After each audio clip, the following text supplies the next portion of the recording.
Bismillahirrahmanirrahim. Assalamualaikum warahmatullahi wabarakatuh.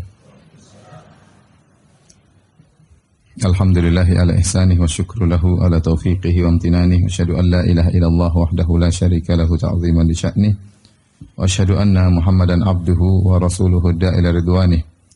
Allahumma salli alaihi wa ala alihi wa ashabihi wa ikhwani hadirin dan hadirat yang dirahmati oleh Allah Subhanahu wa taala.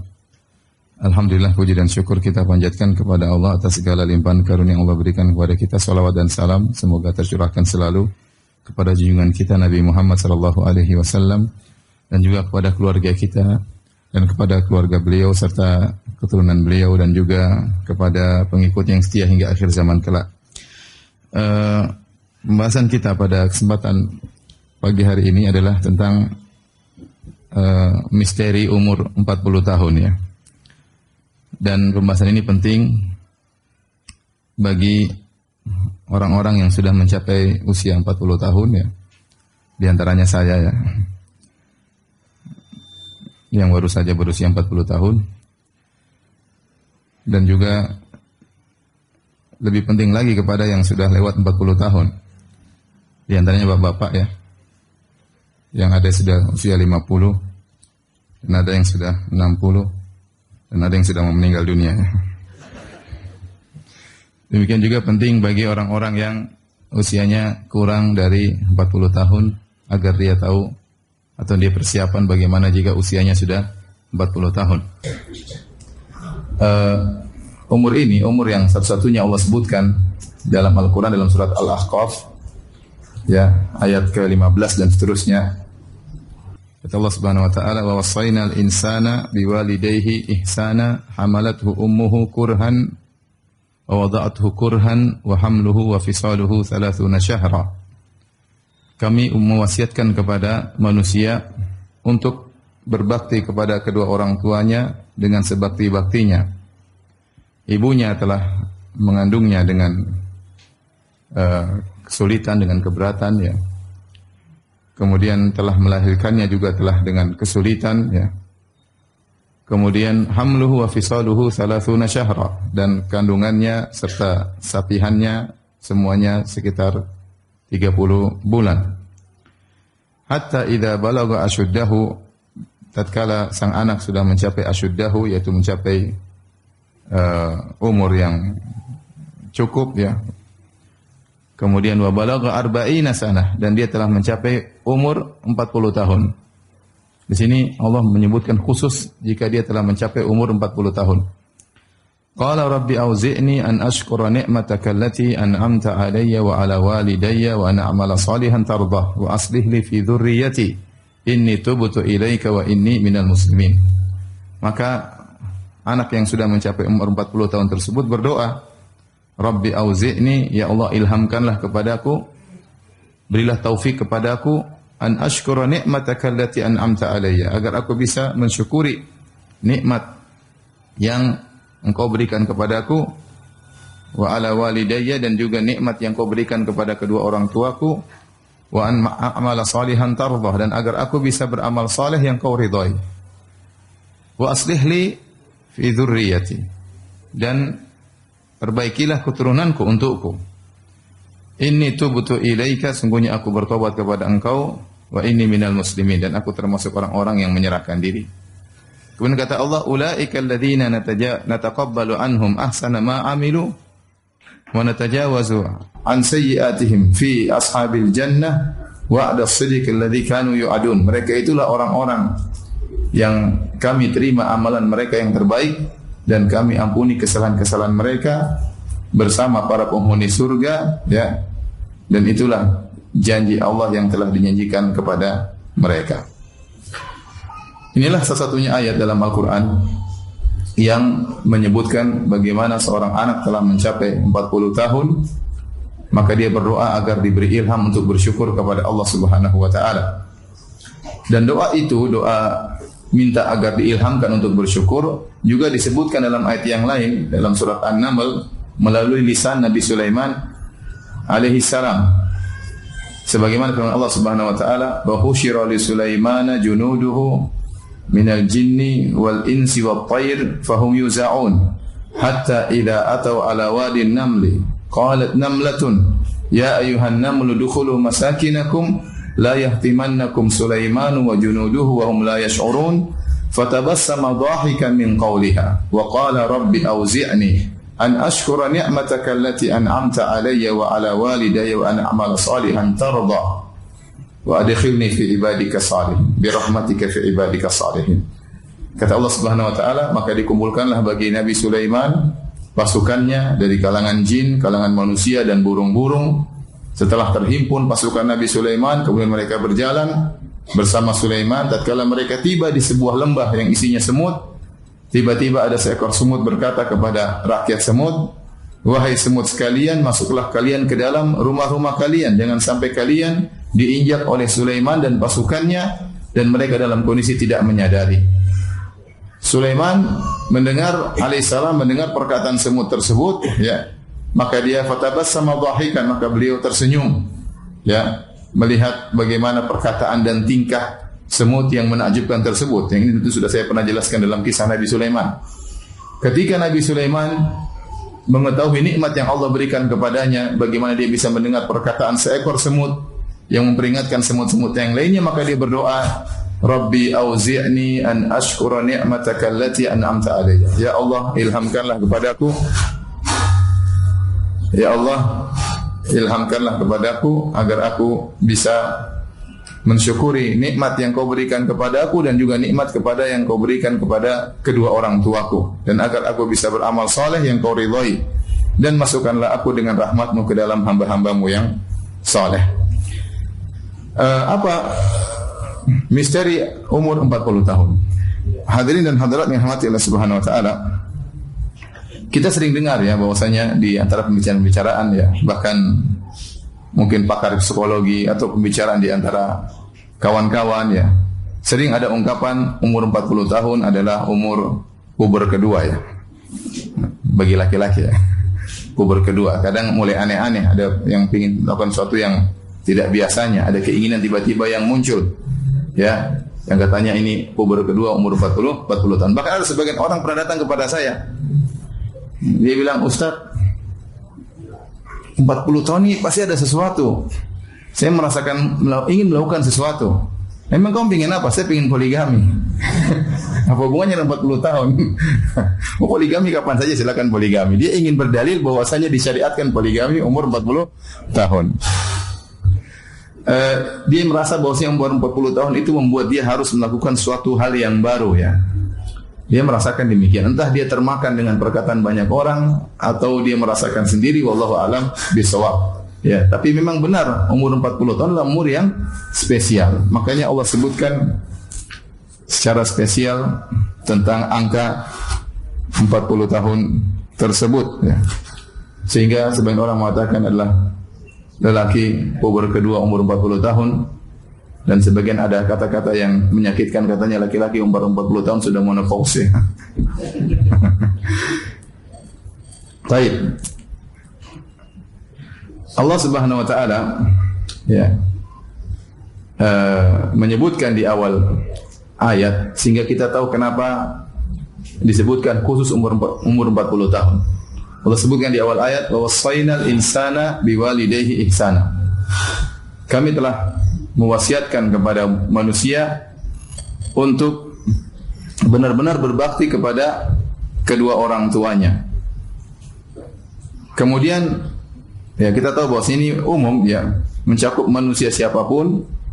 Kalau dia masih punya dua orang tua, maka hendaknya dia berbakti kepada keduanya. Kalau masih ada salah satunya, dia berbakti kepada yang masih hidup, ya. Dan tidak memandang apakah kedua orang tuanya dulu berbuat baik kepadanya atau mentelantarkan dirinya, ya, atau mendoliminya, ya. Allah tidak mengkhususkan orang tua seperti itu.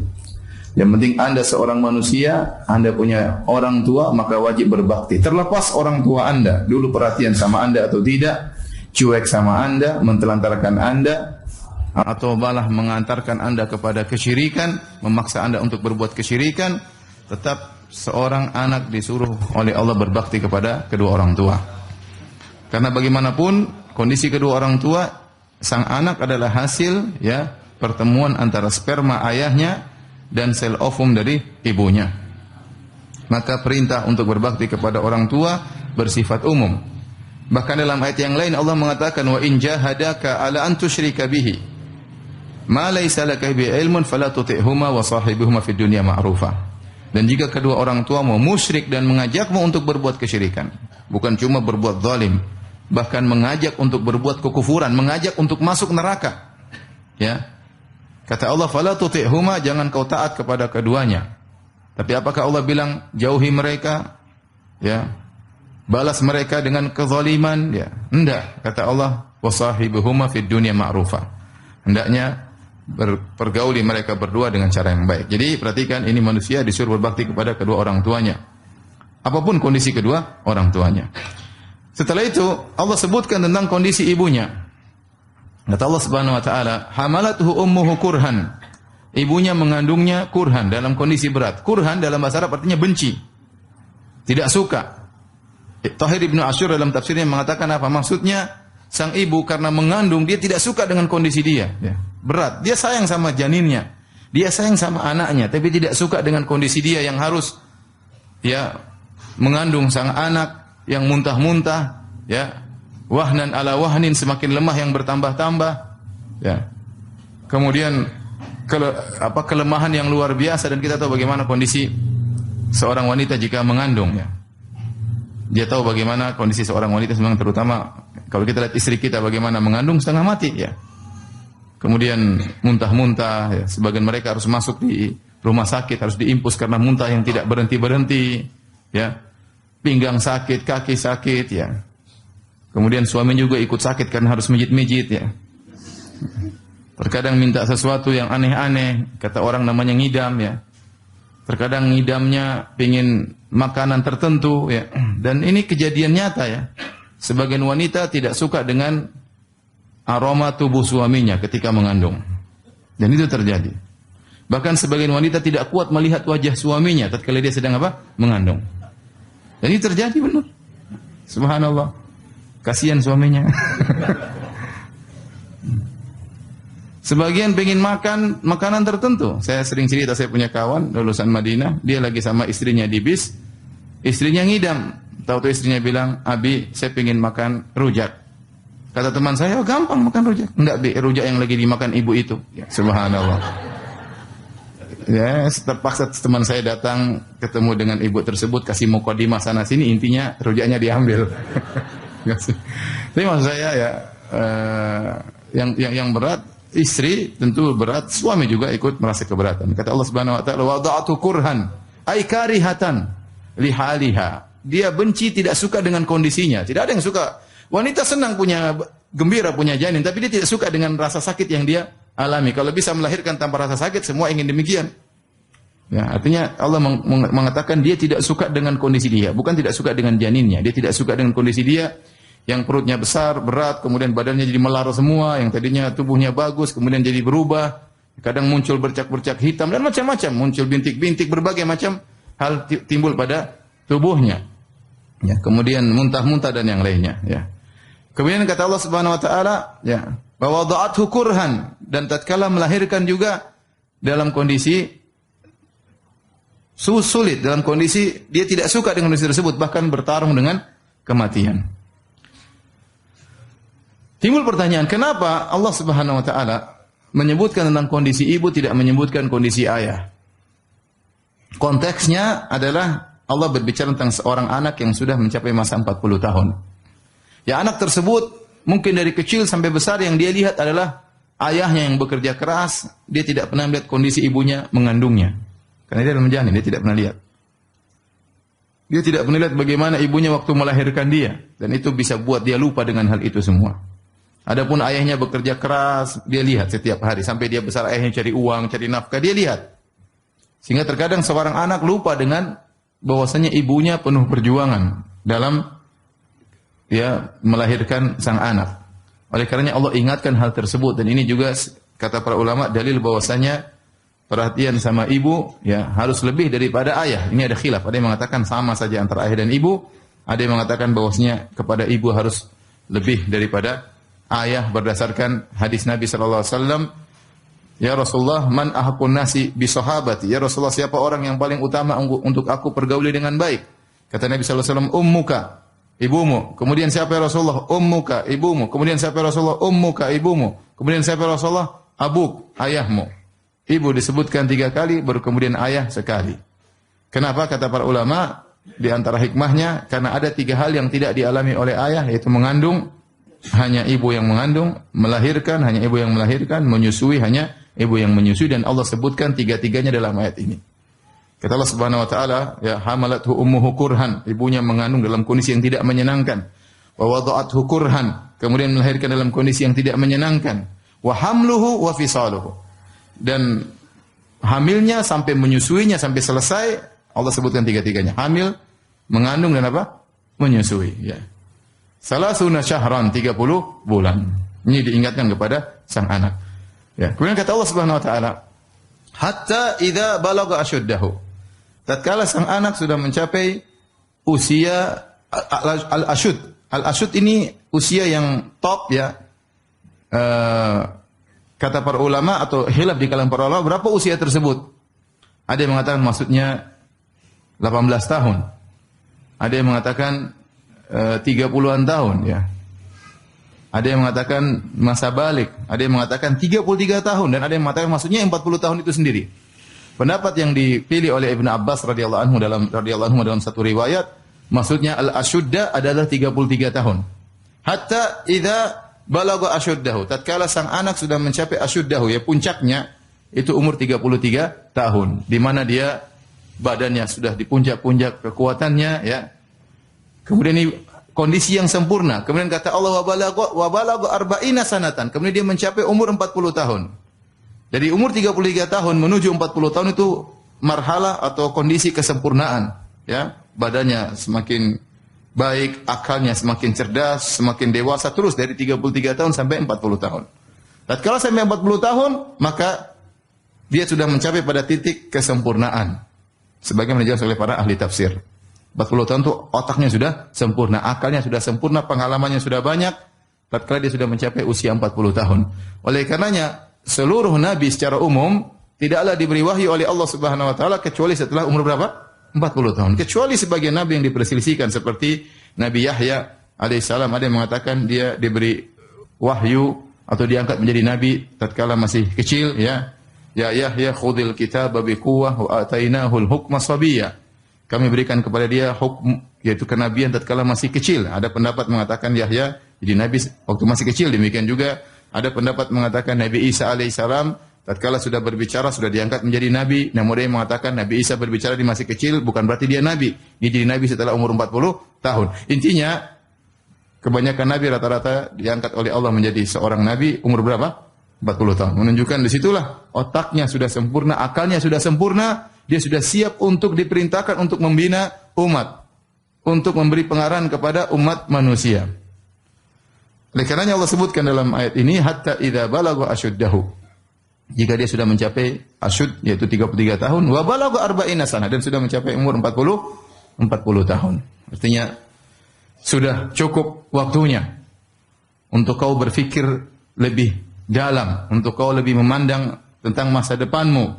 Kau tidak tahu 40 tahun ini apakah terminalmu yang terakhir, ya, ataukah inilah terminal terminal sebelumnya. Mungkin kau meninggal usia 50 tahun, atau mungkin ini terminal pertengahan. Kau meninggal di umur 70 tahun, ataukah ini terminal terakhirmu. Kau tidak akan mencapai 50 tahun dan Allah akan mengambil nyawamu. Dan banyak orang yang meninggal sekarang meninggal muda, ya. Kita baru dengar kisah kejadian usia 40 tahun, ya. Sehat walafiat, ya. Bahkan terlalu sehat kata orang, ya. Tiba-tiba Allah cabut nyawanya, ya.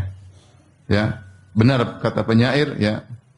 Tazawwad minat taqwa fa innaka la tadri idza janna al-lailu hal ta'ishu ila al-fajri. Berbekalah dengan ketakwaan, sungguhnya kau tidak tahu jika telah tiba malam hari apakah bisa hidup sampai pagi hari. Wa kam min sahihin mata min ghairi illatin. Betapa banyak orang sehat meninggal tiba-tiba tanpa didahului sakit. Wa kam min fatan amsa wa asbaha dhahikan wa qad udkhilat ajsaduhum dhulmatal qabri. Betapa banyak pemuda di pagi hari masih tertawa, sore hari masih tertawa, tiba-tiba di malam hari dimasukkan dalam kegelapan liang lahat. seorang di usia 40 tahun, di saat bugar-bugarnya tubuhnya, dia mungkin keluar rumah, tidak terbetik dalam benaknya 1% pun dia akan meninggal dunia. Tidak terbetik, tidak terpikirkan sama sekali bahwasanya dia akan meninggal saat itu. Tiba-tiba Allah cabut nyawanya. Oleh karenanya jika seorang sudah mencapai usia 40 tahun, maka dia harus hati-hati. Makanya diriwayatkan dari Ibnu Abbas, beliau berkata, "Man ata alaihi arba'una sanah," barang siapa yang telah mencapai 40 tahun, ya, falam yaghlib khairuhu syarrahu, dan kebaikannya tidak mendominasi keburukannya, ya, falyatahajjas ilan nar, hendaknya dia bersiap untuk menuju neraka jahanam. Ya. Ya, harusnya umur 40 tahun dia sudah mulai berpikir panjang, dia harus hati-hati dalam menjalani sisa umurnya. Karena dia tidak tahu dia hidup sampai kapan. Ya. Oleh karenanya Allah menyebutkan tentang usia 40 tahun untuk dia banyak berfikir. Baik. Kata Allah Subhanahu wa taala, ya, dalam ayat ini kita lanjutkan, kita selesaikan terlebih dahulu. Hatta idza balagha ashuddahu wa balagha 40 sanah, tatkala dia sudah mencapai 40 tahun, qala rabbi auzi'ni, dia berkata, ya Rabbku, anugerahkanlah kepadaku an ashkura ni'mataka allati an'amta alayya, agar aku bisa mensyukuri nikmat yang kau berikan kepadaku dan juga nikmat yang kau berikan kepada kedua orang tuaku. Di sini sang hamba tatkala umur usia 40 tahun dianjurkan untuk berdoa dengan doa ini. Dan ini pendapat disampaikan oleh Asy-Syaukani. Hendaknya jika seorang sudah mencapai usia 40 tahun, dia sering mengucapkan doa ini. Rabbi auzi'ni, ya Allah ilhamkanlah aku untuk bisa bersyukur. Ya, kalau kita tidak bersyukur di usia 40 tahun, kapan lagi kita mau bersyukur? Masa muda telah lalu. Kita usia 20, 30, ya, kita sudah senang-senang, kita mungkin nakal, kita mungkin melakukan banyak kesalahan. Ya. Namanya masih muda, kita merasa akan hidup panjang. Umur 20 tidak ada yang pikir mati. Umur 30 tidak ada yang pikir mati. Nah 40 Allah suruh berhenti. Stop dulu. Renungkan masa lalumu dan pikirkan masa depanmu. Ingatlah kenikmatan-kenikmatan yang Allah sudah berikan kepada engkau di masa lalumu, masa mudamu. Minta kepada Allah agar kau pandai bersyukur dan hendaknya kau ulang-ulangi doa ini. Kata Asy-Syaukani rahimahullah dalam kitabnya Fathul Qadir. Orang sudah mencapai 40 tahun harus sering membaca doa ini. Apalagi umur 50 tahun. Apalagi umur 60 tahun, agar dia pandai bersyukur, karena tidak semua orang bisa untuk bersyukur. Rabbi auzi'ni an ashkura ni'mataka allati an'amta alayya. Ya Allah, jadikanlah aku bersyukur atas nikmat yang kau berikan kepadaku, nikmat dunia dan juga nikmat apa? Agama. Alhamdulillah kita Islam, alhamdulillah kita ikut pengajian, alhamdulillah kita salat di masjid, alhamdulillah ibu pakai jilbab, alhamdulillah ibu ya tidak terjerumus dalam hal-hal yang dilarang oleh Allah Subhanahu wa taala. Kita bersyukur kepada Allah Subhanahu wa taala. Kemudian kenapa Allah sebutkan khusus umur 40 tahun? Kata para ulama, apa kaitannya umur 40 tahun dengan berbakti kepada kedua orang tua? Sebelum Allah sebutkan umur 40 tahun, Allah sebutkan tentang harus berbakti kepada kedua orang tua, karena tatkala orang usia 40 tahun, dia banyak kesibukan. Biasanya dia sudah punya anak dan sudah punya istri dan sudah punya anak-anak. Biasanya beban ekonomi dia semakin bertambah tatkala usia berapa? 40 tahun. Maka kemungkinan besar dia akan sibuk nyari harta untuk menyenangkan anak dan istrinya. Maka ada kemungkinan dia lupa dengan orang tuanya. Ada kemungkinan dia lupa dengan orang tuanya. Maka Allah ingatkan, kamu sudah 40 tahun, benar, mungkin kau jadi pemimpin, mungkin kau jadi pejabat, mungkin kau banyak urusan jadi kepala ini, kepala anu. Ya. Anak-anak butuh biaya sekolah ini, istri juga butuh maintenance, enggak gampang ya. Kemudian kau sibuk mencari harta untuk ngurus anak istrimu, lupa dengan orang tuamu. Maka Allah ingatkan, jangan kesibukanmu yang sangat padat tersebut membuat kau lupa dengan orang tuamu. Bersyukurlah engkau hidup masih ada orang tuamu. Betapa banyak orang yang cemburu melihat dirimu yang masih milik orang tua. Betapa banyak orang yang umur 40 tahun orang tuanya sudah tidak ada. Banyak orang sudah 40 tahun, orang tuanya sudah tidak ada. Dia berangan-angan. Seandainya orang tua saya ada, saya akan duduk memijit kakinya, saya akan selalu melayaninya. Tapi kesempatan sudah tidak ada. Ini peringatan kepada kita, kalau kita sudah umur 40, orang tua kita tidak akan lama lagi hidupnya. Kalau kita umur 40, orang tua kita sudah mungkin 65, sudah mungkin mau 70, ya. Biasa umur umat Nabi baina sittin ila sab'in, antara 60 sampai 70. Allah ingatkan bahwasanya waktumu untuk berbakti tinggal sedikit. Jangan sampai kesibukan yang kau rasakan ya membuat kau lalai berbakti kepada kedua orang tuamu. Kedua orang tua. Di sini Allah ingatkan. Sinilah kenapa kata para ulama dikaitkan antara berbakti sama orang tua dengan umur 40 tahun. Ya, dengan umur 40 tahun. Jadi para hadirin hadirat yang Allah Subhanahu wa taala, maka orang ini pun berdoa, Rabbi auzi'ni an ashkura ni'mataka allati an'amta alayya. Ya Allah, jadikanlah aku, berilah taufik kepada aku, ilhamkanlah aku untuk bersyukur atas nikmat yang kau berikan kepada aku. Saya masih punya orang tua, saya punya istri, saya punya anak, saya beragama alhamdulillah. Ya, saya punya pekerjaan. Wa ala walidayya, dan berilah aku kemampuan untuk bersyukur atas nikmat yang engkau berikan kepada kedua orang tuaku. Subhanallah. Apa kaitannya kita bersyukur dengan nikmat yang Allah berikan kepada kedua orang tua? Kata para ulama, para ahli tafsir, karena kalau Allah berikan kepada nikmat kepada kedua orang tuamu, kau juga pasti merasakan sebagian nikmat tersebut. Kalau orang tuamu dulu kaya, kau kan juga merasakan nikmat tersebut. Kalau orang tuamu dulu soleh, kau juga merasakan dampak dari kesolehan kedua orang tuamu. Kalau orang tuamu dulu dermawan, kau juga merasakan. Orang tuamu dulu perhatian, akhlak mulia, kau juga merasakan. Tidaklah ada kenikmatan yang Allah berikan kepada kedua orang tua kita, kecuali kita juga merasakan apa? Kebaikannya. Ya. Kemudian kenapa kita meminta agar bisa mensyukuri nikmat yang Allah berikan kepada kedua orang tua? Sebagian ahli tafsir mengatakan, karena bisa jadi kedua orang tua kita dulu kurang pandai bersyukur. Maka kita mewakili untuk bersyukur atas nikmat yang Allah berikan kepada mereka berdua. Apalagi kita pikirkan tentang kondisi kita, Bapak dan Ibu yang dirahmati Allah Subhanahu wa taala. Orang tua kita dulu mungkin enggak ngaji. Mana pernah ikut pengajian? Dulu pengajian enggak ada. Mungkin mereka minim ilmu agama mereka. Mungkin mereka terjerumus dalam hal-hal yang dilarang oleh Allah Subhanahu wa taala karena kejahilan, karena ketidaktahuan. Sehingga mereka belum pandai mensyukuri nikmat yang Allah berikan kepada mereka berdua. Nah, kita anaknya seakan-akan kita berkata, ya Allah, kalau orang tuaku dulu tidak mampu mensyukuri nikmat atau kurang dalam mensyukuri nikmat yang Engkau berikan kepada mereka berdua, akulah anak mereka. Aku mewakili mereka untuk mensyukuri nikmat-nikmat tersebut, maka ilhamkanlah diriku untuk bisa mensyukuri nikmat yang Engkau berikan kepada mereka dahulu. Ya. Ini kita tatkala sudah umur 40 harus sering mendoakan orang tua, ya. Harus sering mendoakan orang tua. Itu ciri anak soleh. Ciri anak soleh. Ya. Kata Allah Subhanahu wa taala, "An ashkura ni'mataka allati an'amta 'alayya wa 'ala walidayya wa na'mala salihan tardah." Dan anugerahkanlah kepadaku kemampuan untuk bisa beramal saleh yang kau ridhai. Ya. Allah memiliki sifat ridha. Allah ridha dengan amal saleh. Kita ingin mencari keridhaan Allah, maka beramal saleh. Amal saleh itu apa? Amal yang ikhlas. Amal yang ikhlas dan sesuai dengan petunjuk Nabi sallallahu alaihi wasallam. Sudahlah, sudah bukan saatnya kita pencitraan lagi. Bukan saatnya kita beramal soleh untuk dipuji oleh orang, untuk diakui oleh teman-teman kita, untuk dipuji oleh teman-teman pengajian kita, untuk diakui oleh panitia pengajian yang lainnya, untuk dihormati oleh ustaz-ustaz lainnya. Bukan saatnya lagi. Sudah, umur kita tidak panjang lagi. Cari amal soleh, mencari keridhaan Allah Subhanahu wa taala. Sekarang mulai belajar, ada penyakit-penyakit hati, ingin dipuji, ingin disanjung, ujub, buang itu semua. Ya, buang itu semua. Saatnya kita berusaha untuk ikhlas kepada Allah Subhanahu wa taala.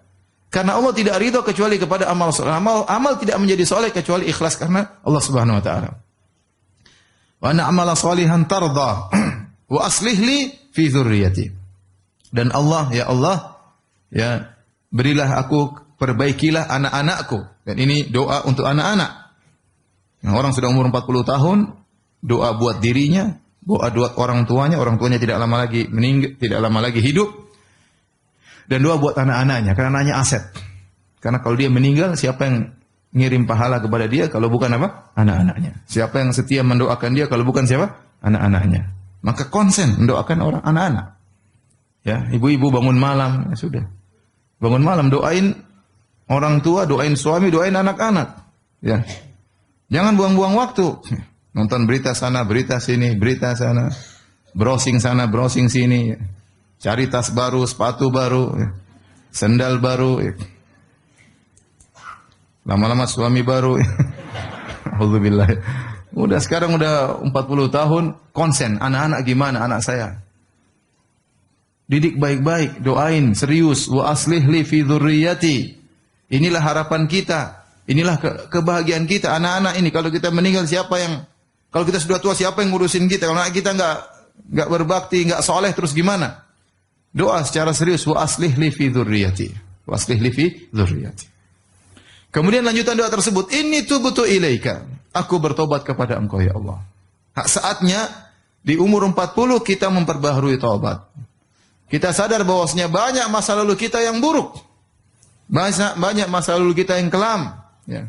Banyak yang sudah kita lihat di medsos, banyak yang sudah kita komentari di medsos, banyak gibah namimah yang sudah kita dengar. Kita bertobat saatnya. Kapan mau bertobat lagi? Udah 40 tahun Allah ingatkan. Inni tubtu ilaika ya Allah, aku bertobat kepadamu. Jadi ini doa harus dihafal ya Ibu ya. Sudah hafal belum? Hah? Belum ya. Sudah 40 tahun belum? Sudah lewat malah. Ya, hafal doa tersebut. Inni tubtu ilaika wa inni minal muslimin. Aku termasuk orang-orang yang menyerahkan diriku. Kemudian kata Allah Subhanahu wa taala, ulaika nataqabbalu anhum ahsana ma amilu. Mereka itulah orang-orang yang kami terima amal terbaik mereka. Kalau kita berusaha semaksimal mungkin berbakti kepada orang tua, mendoakan anak-anak, maka Allah memilih yang terbaik dari amalan kita, kemudian Allah terima. Wa natajawazu an sayyi'atihim fi ashabil jannah. Dan kami pun akan memaafkan dosa-dosa mereka, kata Allah Subhanahu wa taala, ya.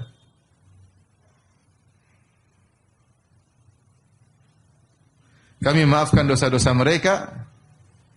Kenapa? Karena Allah tahu, meskipun engkau sudah berusaha berbakti sama orang tua, meskipun kau sudah berusaha untuk beramal soleh, kau tidak akan sempurna. Pasti kau kurang dalam berbakti kepada orang tuamu. Kekurangan tersebut, selama seorang sudah berusaha dengan maksimal, akan diampuni oleh Allah Subhanahu wa ta'ala. Makanya Allah mengatakan, wa natajawazu an sayyi'atihim.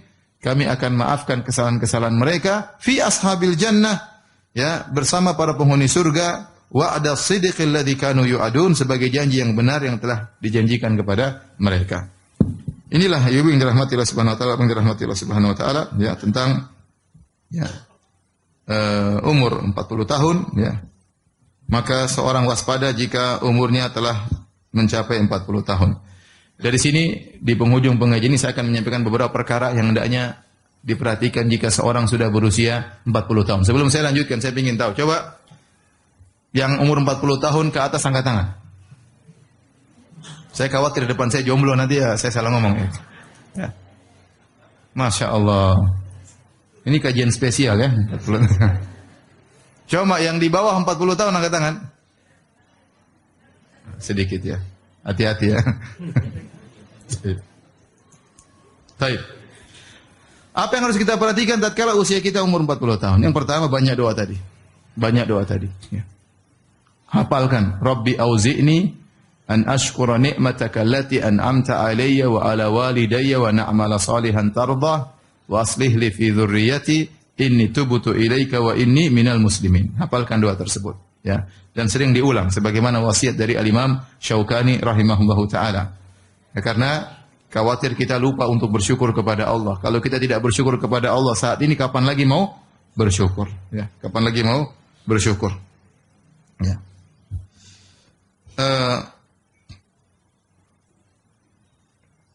Di antara yang harus kita perhatikan tatkala kita umur 40 tahun, sudahlah saatnya kita fokus ibadah.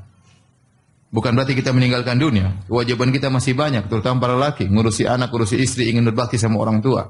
Tapi waktunya main-main sudah berhenti. Sudah jangan sering jalan-jalan lagi, sudah. Ya. Dulu main-main golf sudahlah kurangilah ya. Ya, mungkin tiap hari ketemu kawan, ngobrol ketawa-ketiwi, sudah saatnya kita fokus. Kita punya kegiatan apa? Fokus. Anda mau haji, Anda mau umroh, persiapkan, cari uang untuk umroh, untuk haji, harus bikin jadwal kunjungi orang tua, ya. Harus bikin jadwal untuk silaturahmi, ya. Sudah. Saatnya memang sudah jangan. Grup-grup left semua ya. Ya, kecuali grup-grup yang penting ya. Yang enggak manfaat. Grup-grup misalnya mohon maaf ya, grup-grup misalnya lulusan SMA tahun sekian, lulusan kampus tahun sekian, lulusan ini tahun sekian, udahlah. Jangan kita buang-buang waktu. Umur sudah 40 tahun. Ini tubtu ilaik. Aku bertobat kepada Engkau ya Allah. Masa lalu Waktu kita umur 35, main-main oke lah. Kesana kesini main-main, ketemu kawan, ketawa ketiwi, jalan sana jalan sini, naik gunung turun gini, puncak ini, ke laut ini, laut sana ya. Udahlah. Sudah saatnya berhenti, udah tua. Sudah tua. Kapan lagi kita? Kita nggak tahu kapan kita mau dipanggil oleh Allah Subhanahu wa taala. Tidak ada yang menjamin di depan kita masih ada 10 tahun, 20 tahun, nggak ada yang jamin. Jangan terpedaya dengan kesehatan, jangan terpedaya. Apa kata pepatah Arab ya, insan yu'ta min haitsu ya'man. Seorang dikenain di saat dia merasa aman di situ. Banyak terjadi demikian. Dia merasa aman dari sisi kesehatan, tahu-tahu dia meninggalnya di situ misalnya. Ya. Dia merasa aman dari satu sisi, di situ Allah kasih ujian di sisi yang dia merasa aman. Kenapa dia tidak tawakal kepada Allah? Dia tawakal kepada kelebihan yang dia miliki. Ya. Kita enggak tahu kapan kita mau dipanggil oleh Allah Subhanahu wa taala. Ya. Oleh karenanya sudah usia 40 tahun, udahlah fokus ibadah. Ibu-ibu yang belum bisa baca Quran, mulai belajar tajwid. Kapan lagi? Baca ngaji masih belepotan ya. Tapi kalau ghibah, Masya Allah lancar. Masya Allah. Kalau baca Quran, susah. Masya Allah. Terus, kapan lagi? Bangun, sholat witir, kapan lagi? Sudah 40 tahun. Kapan lagi? Sudah saatnya kita bertobat. Bapak-bapak juga demikian. Yang sudah, yang praktek riba saatnya berhenti. Sudah, kapan lagi? Praktek riba berhenti. Sudahlah. Yang dolimi orang berhenti. Kapan lagi? Ya. Mau fokus amal soleh. Umur kita sudah 40 tahun. Taib. Kemudian berikutnya jangan lupa tadi. Berbakti sama orang tua. Ini fokus benar-benar. Berbakti sama orang tua. Berbakti sama orang tua. Kalau kita punya harta, jangan tunggu orang tua minta. Kita berusaha mengenali kebutuhan orang tua kita. Kita mengenali apa yang disukai oleh orang tua kita. Selama kita mampu, berikan. Jangan tunggu orang tua minta. Dan jangan pernah perhitungan sama orang tua. Mumpung orang tua Anda masih hidup. Ya. Tidak usah. Ente masuk surga gampang buat sama orang tua. Tidak usah sholat malam. Tidak usah puasa Senin Kemis. Puasa Daud. Tidak usah. Tidak usah poligami. Sudah pokoknya. Berbuat sama orang tua masuk surga. Memang poligami gampang. Susah. Berat lah. Perempuan diuji, laki-laki juga diuji. Oleh karenanya, kita nggak tahu usia orang tua kita sampai kapan. Kalau Anda berusia 40 tahun, orang tua masih hidup, kesempatan Anda untuk berbakti. Pintu surga masih terbuka di hadapan Anda. Silakan Anda buka selebar-lebarnya. Ya, silakan Anda buka selebar-lebarnya. Ya. Nggak usah tawar-tawarin orang tua. Yang punya suatu kasih hadiah aja. Nggak usah tanya, "Mak mau ini, Mak. Abi mau ini." Ya kadang-kadang orang tua yang punya harga diri, enggak. Abi enggak mau. Udah, Abi udah cukup misalnya. Enggak usah tawar-tawarin, kasih aja, enggak usah tawar-tawarin. Ya. Karena orang tua meminta, dia malu. Saya pernah sampaikan kisah, ada seorang, dia menyesal, ya, setelah dia tua. Dia dulu merasa dia berbakti kepada orang tuanya. Setelah dia tua, dia sadar bahwasanya ternyata saya dulu tidak berbakti. Kapan dia sadar? Setelah dia tua. Anaknya terkadang tawarkan sesuatu kepada dia. Ayah mau ini. Tapi dia punya harga diri. Enggak, nak. Ayah mau ini. Enggak, nak. Padahal dia pingin. Cuma dia mau bilang, iya, dia enggak enak. Ternyata dia ingat, dia dulu waktu masih muda juga dia sering begitu sama bapaknya. Pak mau ini. Enggak, dia enggak kasih akhirnya. Sekarang boleh sadar, ternyata saya dulu tidak berbakti sama bapak saya. Maka kita kalau punya sesuatu, kasih orang tua, enggak usah ditawar-tawarin, kasih aja. Kalau dia nggak mau kan dia kembaliin. Kalau dia nggak mau dia nggak ambil. Kapan lagi mau berbakti sama orang tua? Orang tua bentar lagi dipanggil oleh Allah Subhanahu wa taala ya. Ya. Oleh karenanya mumpung orang tua masih hidup ya, Allah ingatkan umur 40 hendaknya berbakti kepada orang tua, salah satu pintu terbesar untuk meraih surga. Kemudian berikutnya mulailah kita atur waktu untuk keluarga. Ada seorang kan meninggal dunia, dia tanya, apa yang kau sesalkan selama hidupmu? Dia katakan, saya menyesal tidak menyisihkan waktu untuk anak istri saya, terjebak dengan rutinitas kerjaan harian yang buat saya lalai untuk menghabiskan waktu untuk anak istri.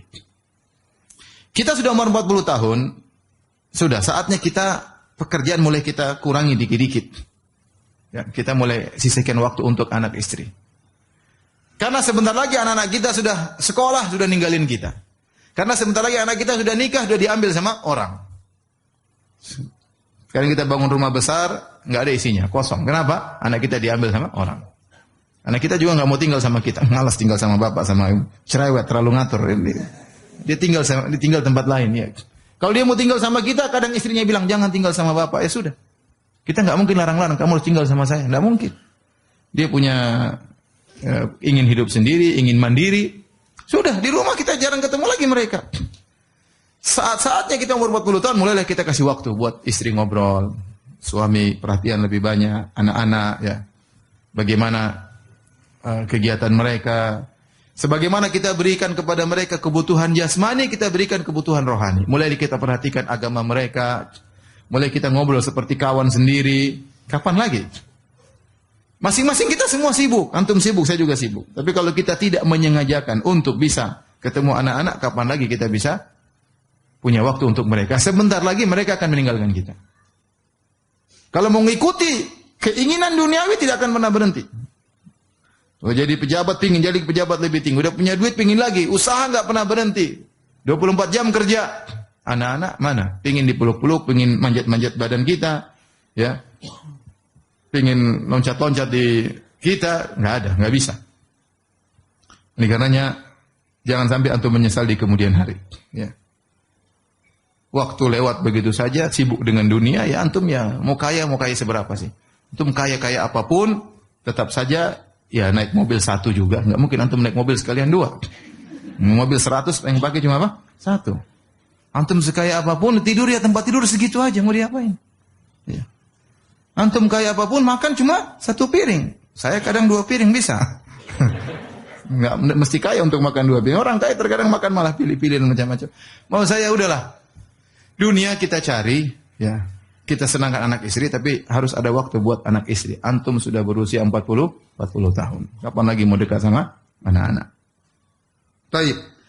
Di antara yang harus kita perhatikan setelah kita berusia 40 tahun, mulailah ya jaga waktu dan kesehatan. Ya.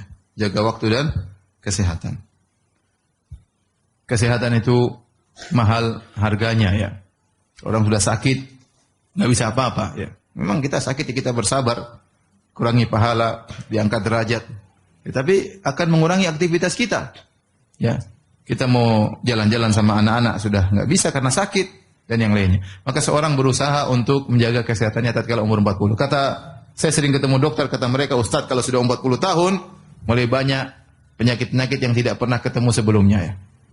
Tahu-tahu darah tinggi, tahu-tahu gula, tahu-tahu asam urat ya. Yang itu tidak pernah terpikirkan sebelumnya. Sebelum umur 40, santai makan apa, makan terserah. Begitu udah 40 tahun, sedikit-sedikit iya. Naik mobil yang tadinya kuat, sering ngantuk, subhanallah. Sudah 40 tahun. Ya. Rambut sudah mulai putih ya. Ya. Sudah mulai lemah. Orang sudah 40 tahun, di puncak kesehatan dia mulai menurun. Benar ada yang sampai 50 kuat, tapi jarang. Biasanya kalau sudah 40, mulai naik ke atas, 41, 42, 43, mulai berkurang kemampuannya. Mulailah pandangannya melemah, mulailah pendengarannya melemah, mulai kekuatannya melemah. Dulu bisa lari begitu cepat, sekarang tidak bisa cepat. Dulu bisa jalan berkilo-kilo, sekarang sudah berkurang. Ya. Tapi semangat makan semakin banyak. Hati-hati ya. Ada orang bilang kalau udah 40 itu hati-hati makan ya. Apa saja jadi daging, minum jadi daging, hirup udara saja bisa jadi daging.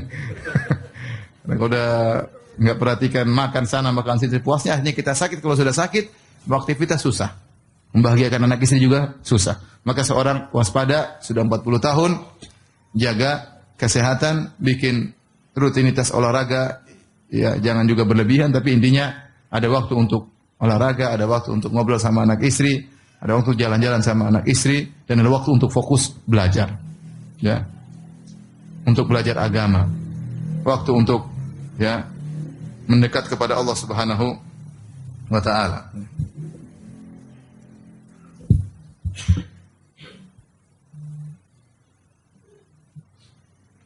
Kemudian hadirin hadirat yang dirahmati Allah Subhanahu wa taala, kalau kita sudah usia 40 tahun, tadi saya isyaratkan kegiatan dibatasi. Kegiatan dibatasi.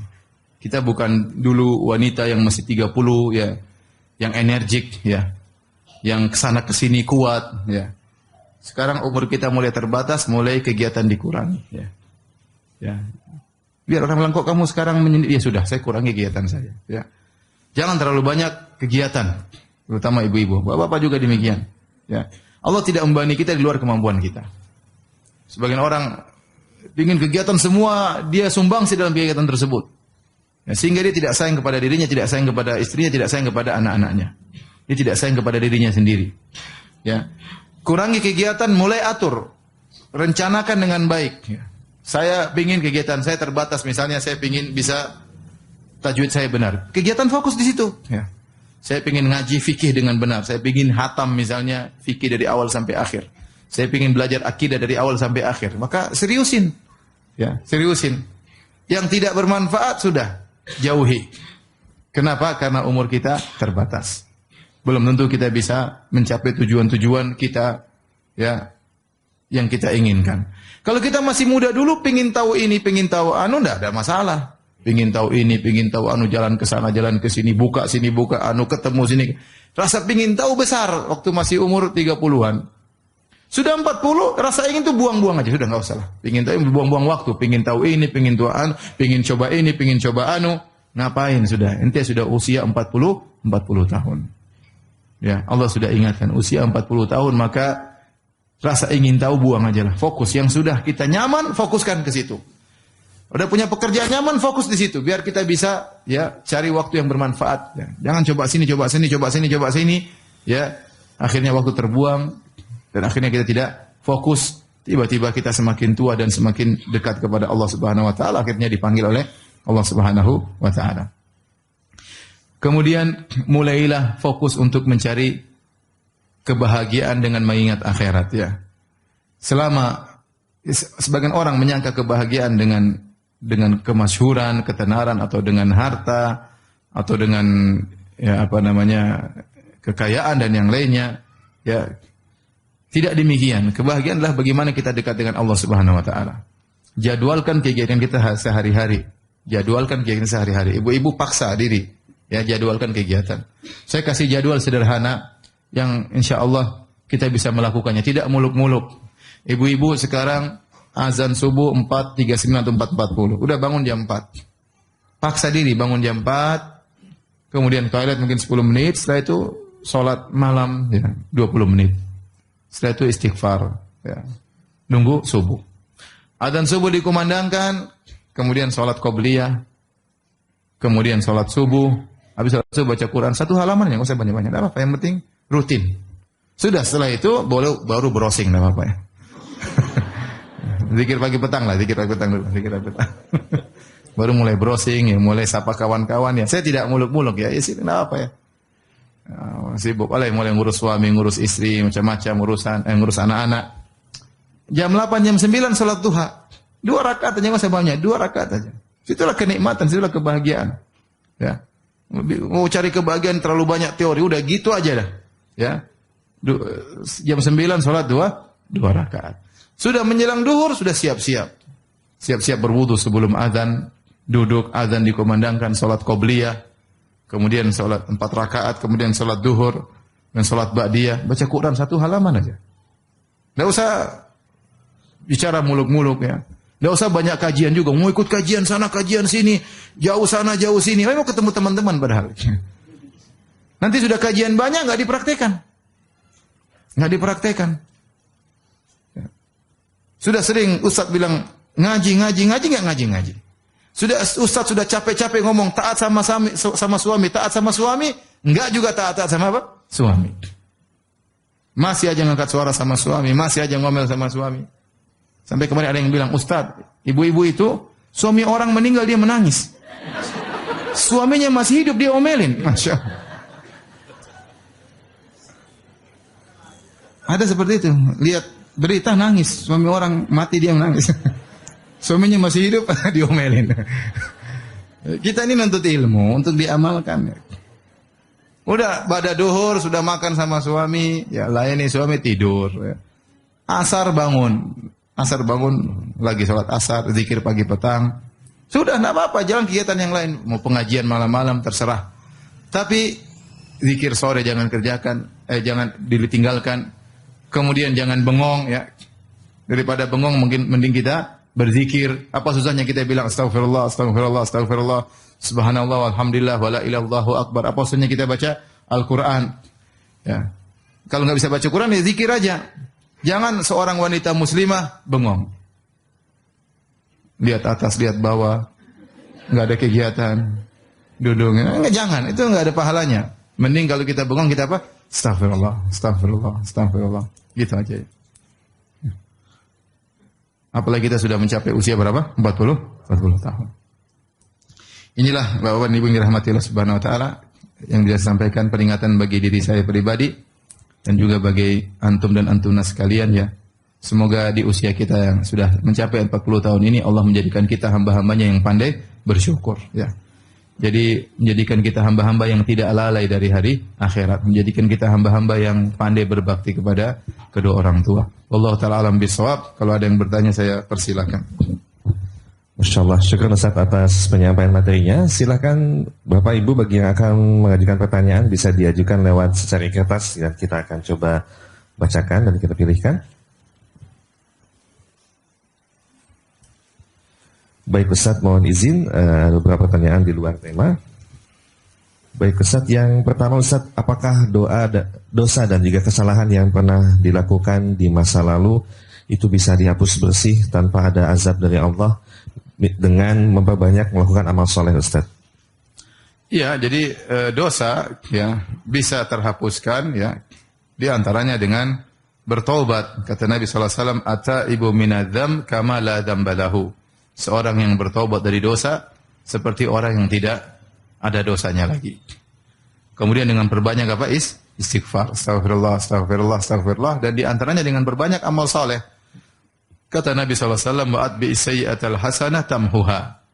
Bahwasanya kalau kau melakukan kesalahan, ikutkanlah dengan kebaikan. Niscaya kebaikan tersebut akan menghapuskan dosamu. Ya, itu di antara hal yang mengurungkan dosa. Di antaranya dengan musibah-musibah yang dialami oleh seseorang.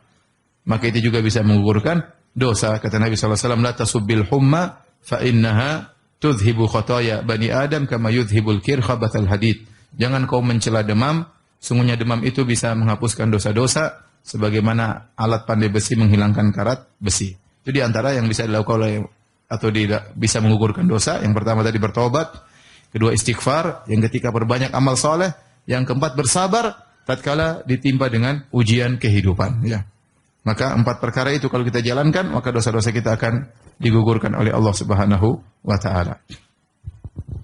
Baik Ustaz, dan mohon izin berikutnya pertanyaan dari Ikhwan. Ustaz, terkait pembahasan usia 40 dan kita sudah memiliki anak istri dan juga kesibukan yang lain, bagaimanakah menempatkan kedudukan berbakti kepada orang tua kandung dan juga mertua Ustaz? Tetap orang tua kandung nomor 1 tanpa melalaikan hak mertua. Seorang suami yang baik adalah yang berbakti kepada kedua orang tua kandungnya dan juga berbuat baik kepada kerabatnya. Di antara kerabatnya adalah istrinya dan keluarganya. Kita tahu namanya kekerabatan ada 3 jalan. Yang pertama kekerabatan dengan nasab, yang kedua kekerabatan dengan al-musaharah yaitu dengan pernikahan, dan yang ketiga kekerabatan dengan susuan. Semua ini adalah kerabat kita. Kalau kita punya saudara susuan, kita dianjurkan untuk berbuat baik. Ya, kalau kita punya kekerabatan dengan pernikahan seperti istri, mertua, ipar, kita juga dianjurkan berbuat baik. Dan yang lebih utama adalah berbuat baik karena nasab, di antaranya kepada kedua orang tua.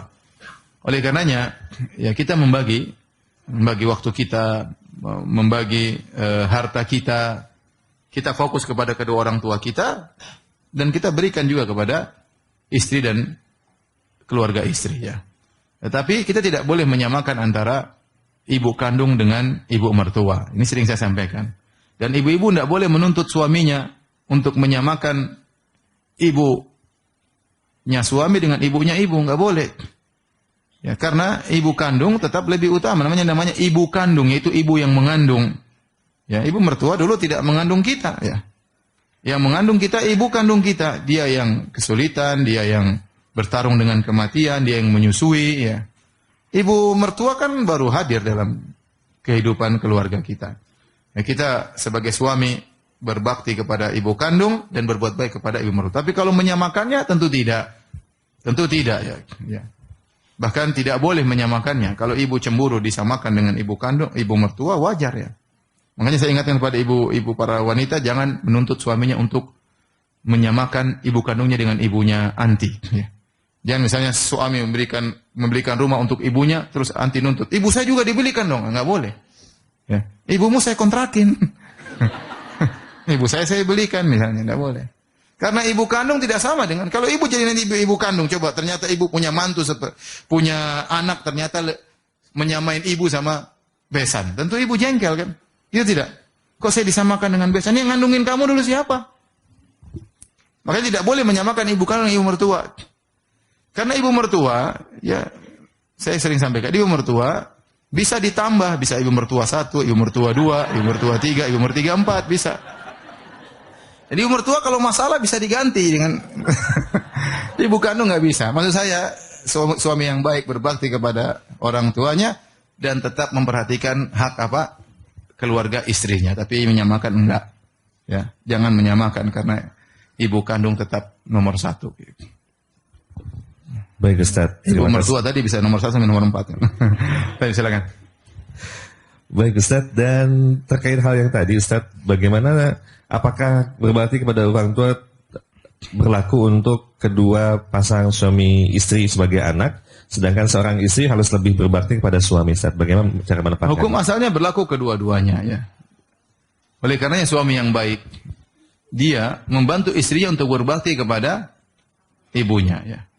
Ya, kita tahu istri kita punya orang tua, maka kita suami yang baik, kita kasih uang bantu ibumu. Insya Allah kita juga dapat pahala berbakti. Kita dapat pahala berbakti meskipun kita tentu lebih mengutamakan ibu kandung kita. Tetapi kita jangan pelit sama istri dan jangan pelit sama keluarga istri. Sebagian orang Masya Allah sama orang jauh dia bantu, sama orang dekat dia nggak bantu. Dia bantu teman-temannya, dia bantu orang jauh, bahkan kirim uang sampai ke kota lain, sampai ke luar negeri kadang, sampai ke Palestina. Ibu mertuanya tidak dia bantu. Ipar-iparnya tidak dia bantu. Padahal mereka lebih utama orang dekat untuk dibantu. Maka kita ya, istri kalau ternyata dia masih punya orang tua, dia bilang sama suaminya baik-baik, Mas bantu saya dong untuk bantu berbakti sama orang tua saya. Mumpung ibu saya masih hidup. Ya sampaikan dan kita tingkatkan layanan kepada suami. Ya, Insya Allah kalau suami terbuka hatinya dia akan bantu kita untuk berbakti kepada orang tua kita ya. Jadi itu caranya. Mau apalagi kalau istri tidak kerja hanya sebagai ibu rumah tangga, dia nggak punya uang, dia nggak punya apa-apa ya. Maka di antara dia untuk bisa membantu orang tuanya, dia minta kebaikan dari suaminya. Wallahu a'lam bishawab. Baik Ustaz, terima kasih banyak. Dan selanjutnya Ustaz, terkait tadi yang Ustaz bahas tadi, bagaimanakah sikap kita sebagai anak untuk berbakti kepada orang tua dan ingin berikan hadiah, sementara orang tua sudah sangat berkecukupan Ustaz? Mohon nasihatnya. Orang tua ya, kalau dia sudah sangat berkecukupan ya, namanya hadiah tetap saja menyenangkan ya, iya atau tidak? Antum udah punya rumah mewah, antum udah punya makan, tapi kalau ada yang kasih sesuatu yang hadiah ya antum senang aja ya. Ini kita harus kira-kira orang tua sukanya. Tapi taruhlah seandainya orang tua tidak suka hadiah sama sekali, atau bahkan apa ini kok belikan abi kayak begini, tidak dihargai pemberian kita. Ya udah, kita berbakti orang tua dari telepon, kunjungan, sisihkan waktu untuk ngobrol sama dia, ya, mendengar apa yang dia sudah ceritakan. Ya, berbakti dari sisi itu. Karena berbakti tidak harus dengan harta, ya. Berbakti bisa dengan sisi yang lain. Tapi meskipun orang tua sudah punya kelebihan, apa salahnya orang tua kaya raya, Anda belikan gelang buat orang tua? Apa dia buang? Apa dia tolak? Saya rasa enggak. Dia mungkin bangga, ini anak saya belikan gelang. Mungkin dia cerita sama orang, anak saya belikan gelang. Meskipun dia punya gelang banyak. Ya, meskipun dia toko emas berjalan. Ya, tapi tapi kalau anaknya belikan emas, dia bangga. Oh, ini dibelikan anak saya. Ini dibelikan mantu saya. Dia bangga. Ya. Saya punya mobil, kalau dikasih mobil saya juga mau. Misalnya. Ya tetap aja orang namanya dikasih hadiah, tetap aja suka. Ya. Ya. Saya punya jam nih. Tapi saya dikasih jam, saya suka aja. Meskipun saya tidak pakai. Saya sudah punya jam. Dan saya punya jam banyak di rumah. Dikasih orang banyak. Saya tolak pun kadang dikasih juga. Ya. Tapi ya namanya kasih hadiah, berarti menunjukkan perhatian. Ya. Saya lagi bertanya. Baik Ustaz, mohon nasihatnya Ustaz, bagi seorang anak yang tidak pernah mengenal ayah kandung karena berpisah saat kami baru lahir, dan jikalau ingin mencari ayah, khawatir akan menyakiti hati ibu karena dari kecil sudah putus hubungan antara ibu dan ayah, dan juga ibu pernah melarang untuk mencari ayah. Mohon nasihatnya Ustaz. Itu larangan yang tidak berlaku, karena itu larangan adalah bentuk durhaka kepada orang tua. Ya. Tadi sudah kita sebutkan, Allah menyuruh kita berbakti kepada orang tua apapun kondisi mereka. Ya, paling tidak kita berasal dari air mani ayah kita. Ya. Oleh karenanya, meskipun orang tua zalim sama kita, bahkan nyuruh kita berbuat kesyirikan, tetap kita disuruh berbuat baik sama orang tua. Maka tidak ada salahnya anti cari, ya, atau antum cari berita tentang ayah di mana dia, tanpa harus kasih tahu ibu. Tanpa harus cerita sama ibu. Ya datang ketemu, ini anakmu, ya, kalau ada hadiah kasih sekedarnya. Yang penting itu bakti luar biasa, itu pahalanya besar. Saya bilang mungkin lebih besar daripada berjihad di jalan Allah, lebih besar daripada anti bangun malam, sholat malam, khatam Quran. Mungkin lebih besar kita cari orang tua, kita kasih hadiah kepada orang tua. Semampu kita. Ya. Tanpa harus lapor kepada ibu. Ya. Ya, kemudian kalau kemudian orang tua akhirnya sering telepon kita, tidak apa-apa. Ya, kita pandai-pandai saja. Bagaimana menghadapi ibu, ya, meskipun ibu sangat jengkel sama ayah kita, ya. Tapi tetap dia ayah kita bagaimanapun kondisinya. Allah alam bisawab. Baik, syukran Ustaz. Dan selanjutnya, sampai batasan manakah berbakti kepada ibu yang murtad, Ustaz, dan qadarullah menjadi misionaris yang sampai saat ini masih terus berusaha untuk memurtadkan anak-anak dan keturunannya, Ustaz. Mohon nasihatnya, Ustaz. Saya katakan tadi, ayat sudah jelas. Wa in jahadaka ala an tusyrika bi. Jika kedua orang tuamu memaksamu untuk berbuat syirik. Ya, ini misionaris dua-duanya ceritanya. Allah sebutkan. Jika kedua orang tua musyrik dan memaksamu untuk berbuat syirik, maka jangan ikut. Tapi kata Allah apa? Wasahibuhuma fid dunya ma'ruf. Di dunia wajib untuk berbuat baik kepada orang tua yang misionaris. Dan di antara bentuk bakti yang baik adalah dialog sama orang tua. Nasihati dia, diskusi. Apa susahnya diskusi sama orang Nasrani ya? Orang Nasrani agamanya enggak logis. Anti dengan sedikit ilmu bisa diskusi. Diskusi jangan sudah diskusi langsung bicara masalah ketuhanan Nabi Isa. Apakah Nabi Isa Tuhan? Diskusi fokus itu, ngobrol. Orang tua ya kita ngobrol. Kenapa bisa gimana Nabi Isa? Kita belajar dulu baru ngobrol. Kasih syubhat sama orang tua ya. Siapa tahu dia sadar, kita enggak tahu. Ya saya kenal seorang orang tuanya bukan misionaris tapi dia Nasrani. Waktu sakit dia dakwahi terus, dia datangi. Mungkin yang saudara lain tidak perhatian, dia datangi. Dia ngobrol sama orang tuanya. Sampai sebelum meninggal orang tuanya masuk apa? Islam. La ilaha illallah. Kita nggak tahu kapan hidayah Allah kasihkan ya. Tapi harus ada usaha, jangan menengahi, diem aja. Enggak. Ngobrol. Umi, memang Yesus Tuhan kah?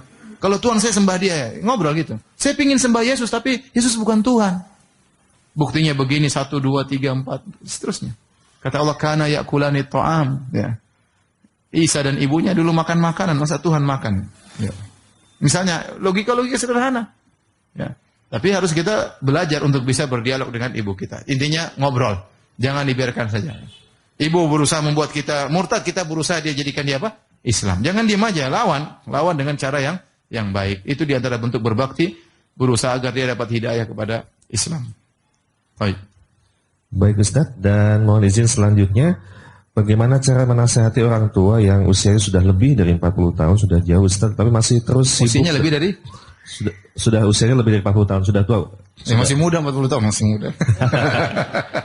Lebih dari 40 tahun maksudnya berapa? 60? Nggak disebutkan Ustaz, tapi orang tua masih sibuk terus dalam kesibukan dunia Ustaz. Bagaimana sikap kami sebagai anak untuk mengajaknya dalam kebaikan? Ya, pertama antum harus doain ya. Tiap malam doain orang tua ya. Kita nih kadang malas berdoa ya. Padahal kunci kebaikan adalah apa? Doa. Benar-benar serius menangis minta kepada Allah agar Allah memberi daya kepada orang tua kita. Yang kedua ya kita ya, kunjungan ke orang tua ya. Kalau bisa bikin ide bikin pengajian di rumah ya. Kita siapin ya.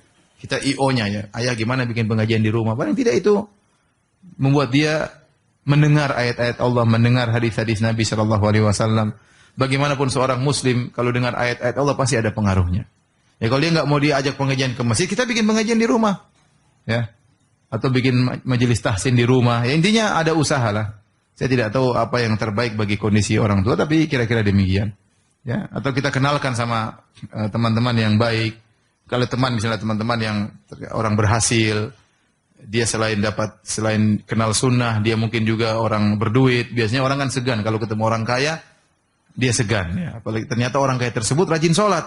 Ya mudah-mudahan dia terpengaruh seperti itulah. Wallahu a'lam bishawab. Baik Ustaz, dan selanjutnya Ustaz mohon nasihatnya bagaimanakah ciri-ciri meninggal saat husnul khotimah, Ustaz? Apakah meninggal tanpa sakit itu lebih baik dengan yang meninggal didahului dengan sakit terlebih dahulu? Mohon nasihatnya. Sederhana, husnul khotimah yaitu meninggal dalam kondisi sedang beramal soleh. Itu saja. Sedang beramal soleh, sedang berangkat misalnya ingin berbakti sama orang tua, atau kecelakaan di jalan. Husnul khotimah. Kenapa? Sedang berencana untuk berbakti kepada orang tua. Ya. Lagi sholat meninggal, lagi mau ikut pengajian, tahu-tahu meninggal dunia misalnya. Ya, lagi berbakti sama orang tua, intinya lagi baca Quran meninggal dunia. Ya, bukan lagi joget di pinggir sungai, lagi bikin band di pinggir kolam lele misalnya, enggak. Tahu-tahu datang tsunami meninggal dunia, terus bilang ini ya husnul khotimah. Lagi nyanyi joget kemudian meninggal.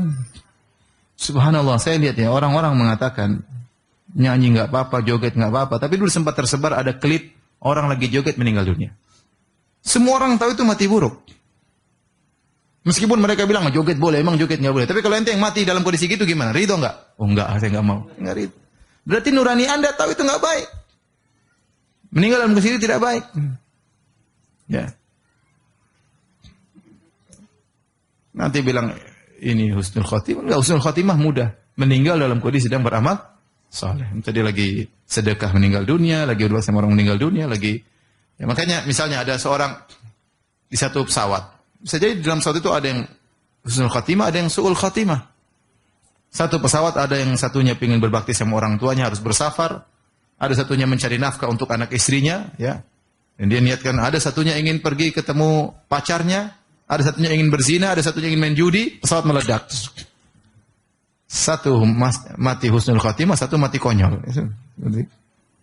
Kondisinya sama, tapi Allah Maha tahu tentang niat orang tersebut. Tapi intinya tadi, makanya hati-hati kalau kita bermaksiat, segera berhenti. Segera bertobat kepada Allah. Khawatir kita sedang bermaksiat, tahu-tahu Allah cabut nyawa kita. Ya. Wallahu a'lam bishawab. Baik Ustaz, dan mohon izin pertanyaan di luar tema Ustaz. Ustaz, terkait dengan bulan Rajab yang akan tiba, Ustaz mohon nasihat amalan-amalan seperti apakah yang bisa dilaksanakan di bulan Rajab dan apa yang tidak boleh Ustaz? Ibnu Hajar rahimahullah ta'ala ya, punya buku menjelaskan tentang bahwasanya semua hadis-hadis tentang keutamaan bulan Rajab semuanya dhaif. Semuanya apa? Dhaif ya. Oleh karenanya tidak ada amalan khusus di bulan Rajab ya. Tidak lain kecuali kita sedang menanti dekatnya bulan apa? Ramadan ya. Semakin dekat kepada bulan Ramadan. Adapun amalan khusus maka tidak ada sama sekali di bulan Rajab ya. Kita perbanyak amal soleh sebagaimana di bulan-bulan yang lainnya. Wallahu a'lam bishawab. Baik, terima kasih Ustaz. Dan pertanyaan berikutnya menggabungkan dua pertanyaan yang kurang lebih senada sama. Ustaz, bagaimanakah cara menyikapi orang tua yang kadang tidak bijaksana pilih kasih terhadap anak-anak dan cucunya, dan juga tidak adil pemahaman kami, dan bagaimana nasihatnya untuk kami sebagai anak Ustaz?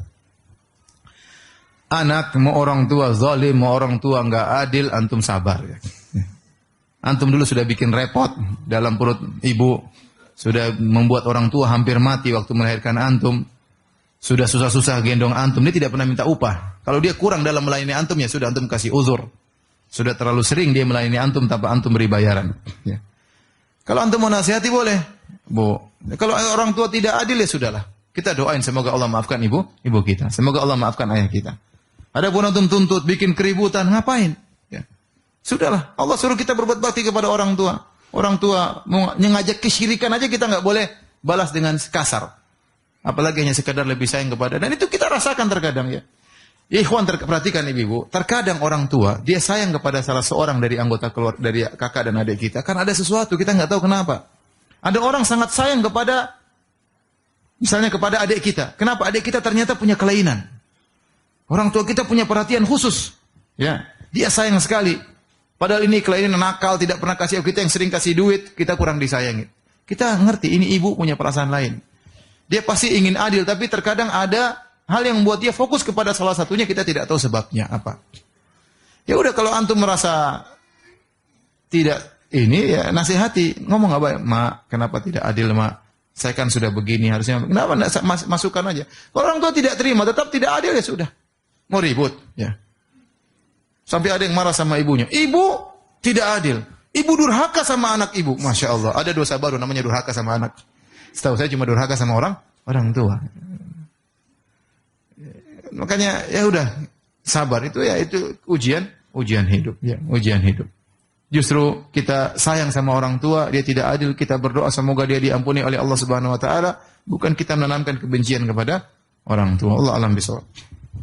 Baik Ustadz, dan mohon izin pertanyaan berikutnya dari Ahwat. Ustadz, di usia kami yang sudah mencapai 40 tahun ini, kami bersaudara mengetahui bahwa ada salah satu kakak kami yang adalah anak angkat atau anak adopsi.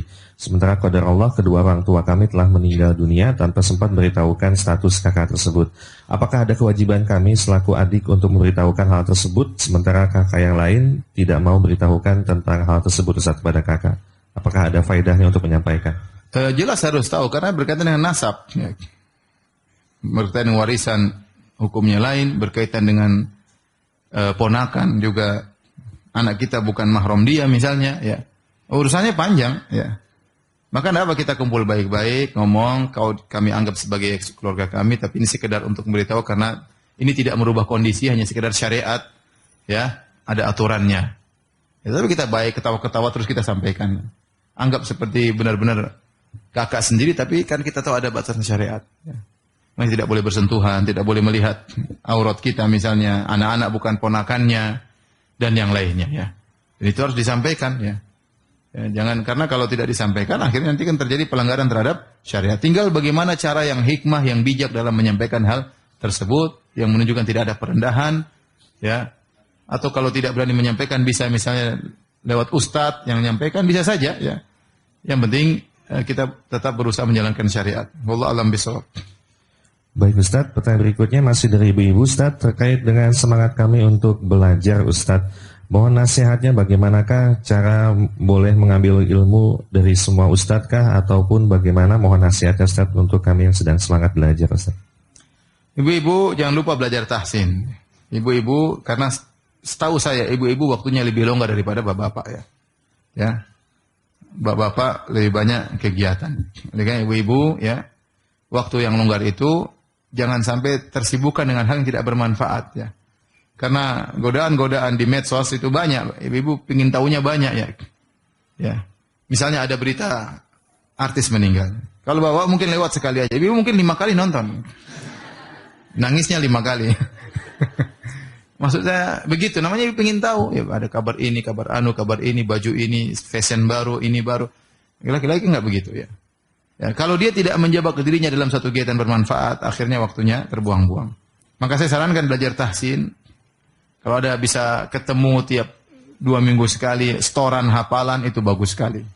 Itulah kata Allah, wal baqiyatus shalihatun khairun 'inda rabbika thawaban wa khairun amala. Al baqiyatus shalihat, amal soleh yang tersisa. Apa yang ibu di dunia tidak ada yang tersisa. Ya, rumah akan ditinggal, harta akan ditinggal, kecantikan akan hilang, ya. Semuanya akan hilang. Ya. Yang tersisa di akhirat cuma amal soleh. Di antaranya bacaan Al-Quran. Maka cari guru yang bisa ngajar tahsin, serius belajarnya, bukan main-main, ya. Ya, bikin grup atau bikin pertemuan 2 minggu sekali, ada perbaikan tajwid dan ada setoran hafalan. Nanti nggak keras, ibu setahun tahu-tahu sudah hafal 10 surat. Tahun depan sudah hafal 20 surat, yang 5 suratnya lupa. Terus sudah bertambah, alhamdulillah ya. Nanti suatu saat suami salah, tegur suami, ya suamiku Allah berfirman, masya Allah. Masya Allah. Jadi ustadzah istri saya. Dan itu pengaruh luar biasa ya. Oleh karenanya waktu yang banyak itu jangan terbuang sia-sia. Saya sayang ibu-ibu jangan terlalu banyak grup, jangan terlalu banyak teman. Teman oke, tapi jangan kebanyakan. Kalau kebanyakan teman akhirnya banyak WhatsApp, banyak ini, banyak ketawa-ketiwi, banyak waktu terbuang. Akhirnya nuntut ilmu tidak pernah jalan. Yang kedua, kalau nuntut ilmu cari ustadz yang jelas. Ustadz yang jelas. Ya, bukan hanya ustadz yang ketawa-ketiwi, tapi ustadz yang jelas ilmunya. Kita ingin belajar apa? Belajar fikih, yang belajar tiap ahli fikih. Karena kalau kita belajar sama ustadz yang bukan ahli fikih, misalnya kita ingin belajar fikih. Akhirnya kita sering apa? Sering memperbaiki yang sudah kita dengar. Oh, ternyata salah. Capek kalau begitu. Ya. Ternyata yang kita dengar semua harus diformat misalnya. Kita belajar akidah juga sama yang benar. Ustadz ini bidang akidah. Udah kita belajar akidah sama dia. Berusaha kita dengar. Kalau nggak paham kita putar ulang. YouTube-nya kita putar ulang. Seperti itu. Bukan sekedar siapapun kita boleh duduk. Akhirnya nggak teratur ilmu kita. Terkadang ada kesalahan harus kita revisi kembali, repot. Dan itu banyak kejadian seperti itu ya. Banyak kejadian seperti itu. Makanya saya bilang untuk ilmu, umur kita terbatas, cari ilmu yang benar. Di YouTube juga ada silsilah pengajian ini, masalah ini. Ya, yang kita butuhkan apa? Kita belajar dengan baik-baik. Kalau nggak ngerti, tanya kepada orang yang paham. Allah alam bisawab. Baik Ustaz, mohon izin pertanyaan berikutnya terkait berbakti kepada ibu Ustaz. Nah, seringkali ibu sering curhat kepada kami tapi menjelek-jelekan tentang ayah dan juga keluarga ayah Ustaz. Apakah kami boleh tetap mendengarkan atau bagaimana Ustaz? Mendengarkan sambil dinasihati. Jangan dengarkan dan mengiyakan, jangan. Sudahlah Bu. Gitu nasihatnya. Ya. Enggak usah gitu. Kita udah dengar 1000 kali Bu. Ini yang ke-1002 Ibu. Udah kita udah ngerti Bu, sudah enggak usah dilanjutin. Tapi harus ada nasihat disampaikan. Dia cerita kita dengarkan tapi kita sampaikan ya.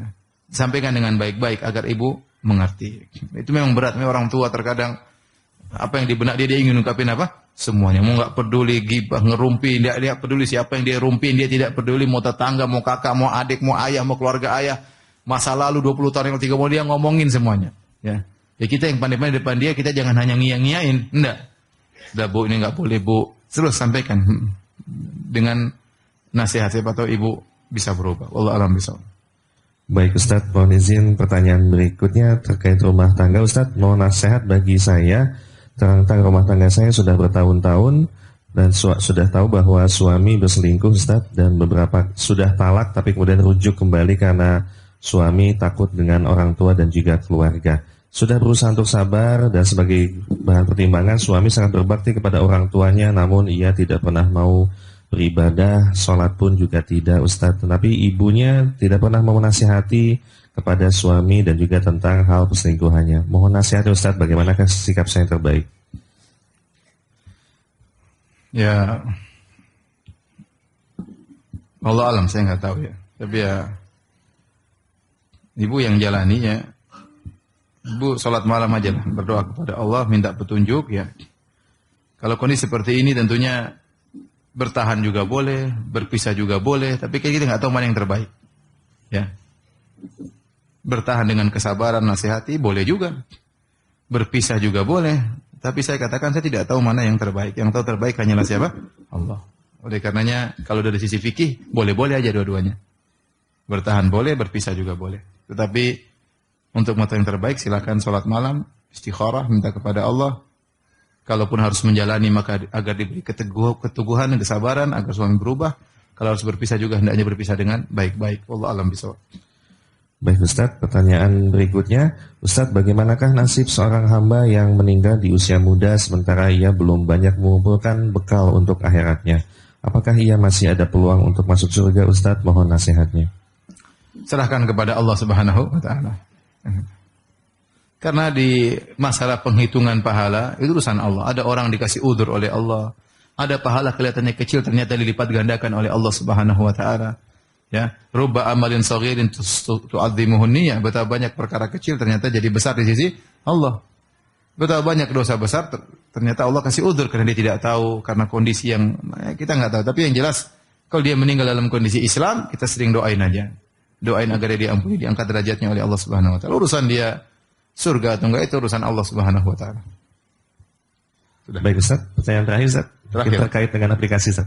Ya, silakan. Ustaz, terkait dengan doa makan Ustaz, ada dua pertanyaan yang sama. Apakah doa Allahumma barik lana fima razaqtana itu boleh diamalkan dan bagaimanakah yang sahih dan nanti bisa dijelaskan aplikasi. Doa setelah makan kita mengucapkan alhamdulillah ya. Alladzi at'amani hadza ta'am wa razaqanihi min ghairi haulin minni wala quwwah ya. Atau kita bilang alhamdulillah. Itu lebih afdal daripada kita misalnya doa yang hadisnya dhaif atau tidak ada sandaran yang sahih ya. Kita tidak melarang ya. Tetapi kita mengatakan mengikuti sunnah lebih apa? Lebih baik ya. Ya. Ada pendoa yang tadi disebutkan maka hadisnya tidak sahih, tidak ada hadis yang sahih. Kita lebih baik berdoa dengan hadis yang sahih dari Nabi sallallahu alaihi wasallam ya. Wallahu a'lam bishawab. Insyaallah dalam waktu mudah-mudahan dalam waktu 2 minggu ya, mudah-mudahan bisa diupdate baik di Android maupun di iPhone ya. Saya bikin zikir yang lebih lengkap lagi ya. Menunya lebih banyak. Saya bagi menjadi zikir setiap saat. Di situ ada Al-Quran, ada solawat, keutamaannya kapan bersolawat, dan boleh solawat setiap saat, tahlil, takbir, istighfar, dan yang lainnya. Ada zikir kegiatan sehari-hari, ada zikir karena sebab, ada zikir pagi petang, ada zikir solat, dalam solat, setelah solat sunnah, setelah solat fardu, dan ada doa-doa pilihan, baik doa memohon maupun doa berlindung ya. Insyaallah, jadi kalau mau dibukukan kira-kira mungkin 500 halaman lebih ya, atau 500, tapi nanti kalau di aplikasi gratis ya. Tapi insyaallah dalam 2 minggu. Jadi yang sudah download aplikasi Bekal Islam, mungkin nanti ada pemberitahuan kapan diupdate lagi. Sementara sudah ada zikir-zikir namun belum lengkap ya. Sedang dilengkapi insyaallah taala. Di antara kelebihan aplikasi tersebut ada syarahnya, ada penjelasannya. Ya, kebanyakan orang bikin buku doa tidak ada apa? Penjelasannya. Nah, dalam aplikasi ini ada penjelasan-penjelasan yang kira-kira diperlukan oleh sang pembaca. Apa maksud doa ini? Ya, apa maksudnya? Sehingga kita tatkala berdoa bisa lebih khusyuk ya. Tapi demikian saja, Bapak dan Ibu dirahmati Allah Subhanahu wa taala. Apa yang saya sampaikan yang benar datang dari Allah Subhanahu wa taala, yang salah dari kesilapan saya sendiri dari syaitan. Semoga Allah mengampuni dosa-dosa kita. Kita tutup kafaratul majelis. Subhanakallah bihamdik, asyhadu alla ilaha illa anta, astagfirullahaladzim. Assalamualaikum warahmatullahi wabarakatuh. Waalaikumsalam warahmatullahi wabarakatuh. Syukran Ustaz, jazakallahu khair. Demikian Bapak Ibu sekalian atas majelis kita. Sekali lagi terima kasih banyak kepada Majelis Taklim Al-Jabar dan juga pihak DKM.